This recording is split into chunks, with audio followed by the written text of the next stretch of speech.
Hello friends, welcome to Gardening with Creekside. I am Jenny, and today we are going to have a little bit of a project.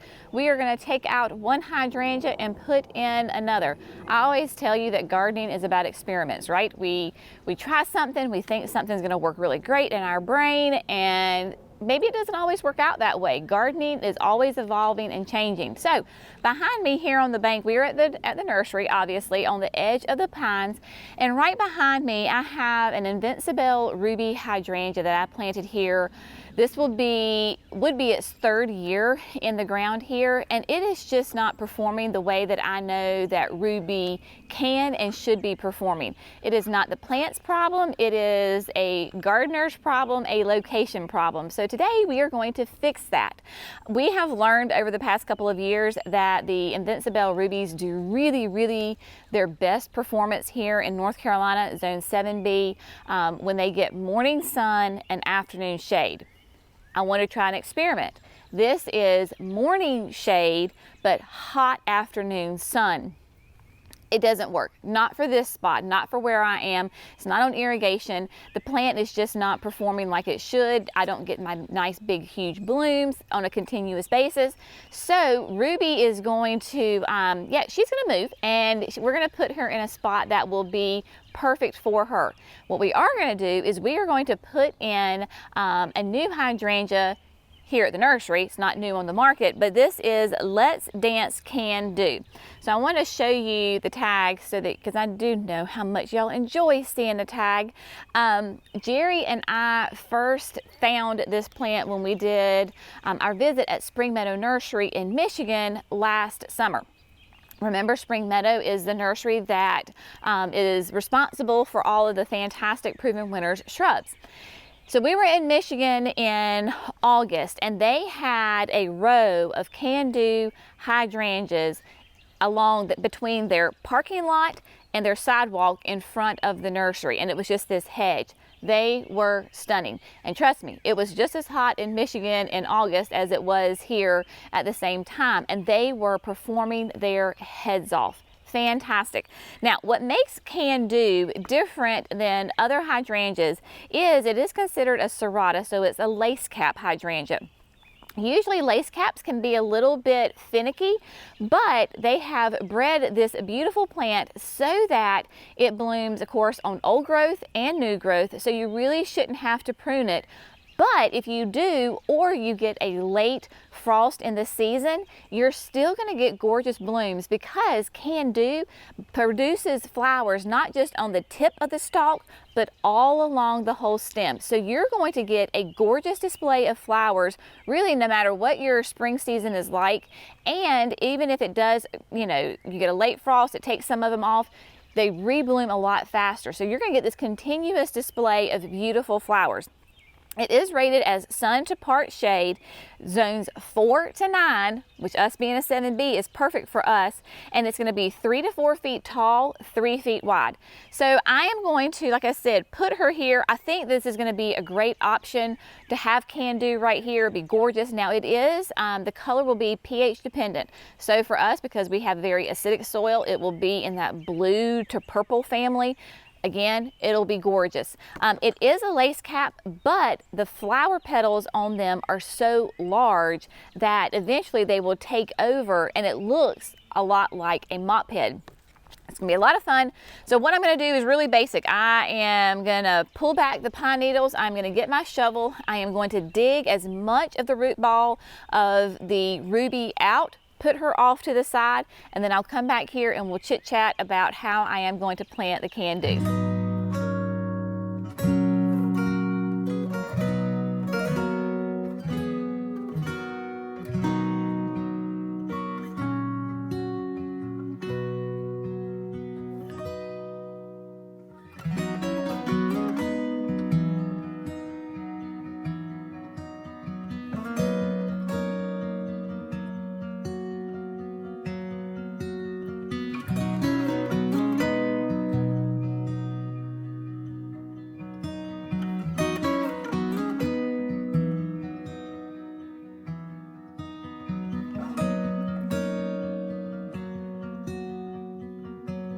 All right, so Ruby is out, and you will notice that I went ahead and got some Land and Sea to throw in the hole. And then I used my power planter auger. Not that I needed to dig a hole, because I already have a hole where Ruby was.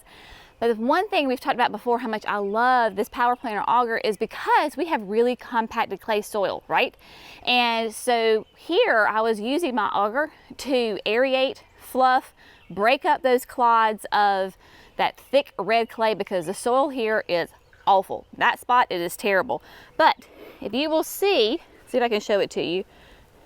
Can you see how nice and fine? Now, yes, there are some little clumps, but when I'm talking about red clay can really get really thick and cloddy, like I mean like big, huge hunks of red clay. So this is fantastic. Go ahead and amend that soil with that Land and Sea. Now my hole is nice and fluffy and pretty. I mean, look at that. Can you just see how pretty that soil is right there? It would not look that way if I was not using the compost, and I have been using the compost here for the past couple of years. Every fall I would come back and top dress Invincibelle Ruby with the Land and Sea.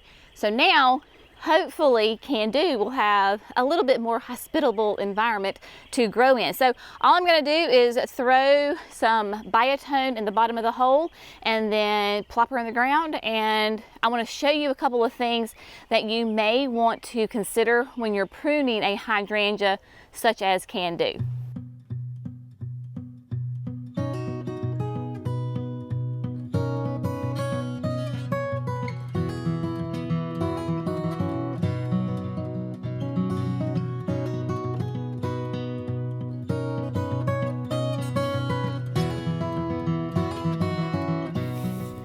So I've got Can Do in the ground and I'm top dressing. She's all planted. I went ahead and got some more of the Land and Sea and I'm top dressing. That just simply means that we're going to take the Land and Sea, put it around basically the drip line of the plant, and you can just kind of work it in just a little bit. Remember, this soil here is terrible, so I want to amend it as much as I possibly can. You might have noticed when I was planting it and I put it in the ground that the front side seemed to be sticking out of the ground too high. Well, this is on a slope. So when you're planting on a slope and you have a shrub, especially when you have red like clay soil that holds water, you want the back end of the shrub to be even with the native soil. Because you're on a slope, it goes down, so your front end is going to be sticking up higher. You want the back end to be even, the front end will be sticking up. So what you do is then you bring the soil compost up to that root ball so you don't have a massive amount of root ball sticking out. It's okay to have, an inch, half an inch of that root ball above the soil line. That's not a problem. So you want to build up the front, not bury the back, because we don't want this to be sitting and soaking wet soil for long periods of time. You still want the plant to drain. So that's how you plant on a slope, and we're working this in. Now I think you can see right here that on the plant, it obviously has flushed out really well, right? It's got gorgeous foliage on it.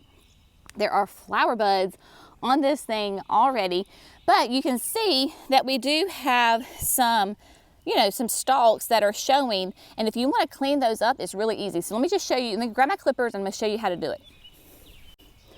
So you can see this stem right here. It's got great foliage all the way up, but we have about, 2 to 3 inches of bare stalk with nothing on it. Now some people, that you're fine. You're like, okay, that doesn't bother me. Some people want to clean up the plant and make it look nice. So what I'm going to do is just come in above that green foliage, clip, and there you go. So anywhere that you have foliage already, we can go in there and go ahead and clean up the plant a little bit. And you know that you're not hurting the plant because the growth has already popped out, and we're just simply taking off those little tippy tops so that we don't see really any of those stalks showing. As this plant flushes out more and more, of course the leaves get bigger, and eventually it would cover all of that. It would be perfectly fine. Here you can see that we have a bloom, an old bloom from last year. Those can be a little unsightly. Right here I have a flower bud. I'll show it to you. You can see this cute little flower bud sitting right here. So I'm going to take off this stalk so that no energy is being sent to there, and then there you go. And again, it just cleans up the plant and makes it look really nice. This time of year, winter into spring, when it's flushing out, naturally some branches are going to die. They just, right? It's a living creature, living thing, living plant, whatever. Some pieces are just going to pass away, right? So you can go ahead and cut those off. So for example, I have a branch back here that there is no green growth on it whatsoever. So I'm going to come down and I am just going to snip it off. So see, there was nothing on it. We can go ahead and snip that out. Makes the plant look a little neater, a little tidier, and there you go. One last thing that I am going to do before I bring back the pine needles and put her to rest for good is I'm going to go ahead and do a dose of rose tone. Now y'all, maybe, I know you're probably thinking, Jenny, oh my gosh, you're going to over fertilize this plant. I'm not. This is the perfect time of year, coming out of winter, going into spring, where the plants naturally, this is the time where they're in their active growth period. So rose tone is perfect for hydrangeas because it is that woody ornamental. So you can see all I'm doing is sprinkling some around, again, the drip line of the plant. So let's talk about why I am using basically three different kinds of amendments, okay? First, we had the biotone. Biotone is specifically for root growth. If you have strong, healthy roots, then you have a strong, healthy plant up top. We want a very strong root system on our plants. That's what biotone is for. The Land and Sea is a compost. It is for amending my soil. I want to make this whole environment more hospitable, more healthy, bring different nutrients. It has some bark in there, some aeration to it. So the compost, the ultimate goal is for building up the soil environment. Bringing in those earthworms, right? The earthworms really love nice composted, healthy soil. So that is what that is. And over time, of course, it will break down and feed the plant some nutrients. The rose tone, even though it is a slow release fertilizer, is a faster food for the plant than the compost is. I only do this one time of year, out of winter into spring, when they're putting on their active growth. My rose tone is the food that will give me the top foliage and my beautiful flowers so that the plant has the resources it needs to produce the beautiful display that we want from our shrubs. So hopefully that clears up that whole kind of question of, well, why are you using so many amendments and fertilizer? You know, are you over feeding the plant?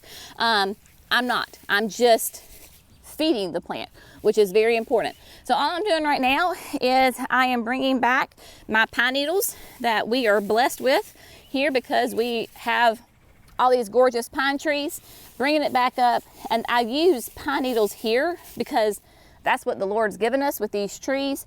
You know, in other areas, of course, that I use mulch, but for this environment, we are going to use the pine needles because it just makes the absolute most sense. Grab some fresh ones. We don't have to add any pine needles because of these great trees. They give us lots of gorgeous pine needles every, really every season, like every fall into winter. You know, when the pine needles are falling, it is fantastic. All right, so Can Do is in the ground. Ruby is going to move down a little bit so she can be in a better spot. But yeah, so if something's not working in your garden and something's not thriving like you know it should be, move it, do something, change. Whatever needs to be changed, do that. If you don't know what to do something, do some research, talk to some friends, go to visit your local garden center and ask them about that plant. What can I do differently? What do I need to do to help this plant thrive? So that is my tip for the day. Another little tip for the day. Today is clearly a very cloudy day. We have a little bit of a mist falling today. And you may think, well, I don't want to be out in the garden, you know, working on a day like that. I'm going to be out when it's nice and sunny and warm, which obviously we enjoy those times as well. That was me yesterday. But today is actually a great day to be out moving plants like this because we got a good rain last night. It's cloudy. It is misty. Ruby is not going to go into shock. If it were a really warm, sunny day and I move her because I'm cutting her roots and then I'm moving her, she could kind of go into a little bit of a shock. But on a cloudy day when it's misty or a very light rain, it's a perfect time to transplant existing perennials and shrubs and trees. So don't be afraid to get out there, even though the conditions may seem less than desirable for you. For the plant, it may just be perfect. As always, thanks so much for gardening with Creekside. Y'all have a fantastic day, and we'll see you in the next video. Bye, friends.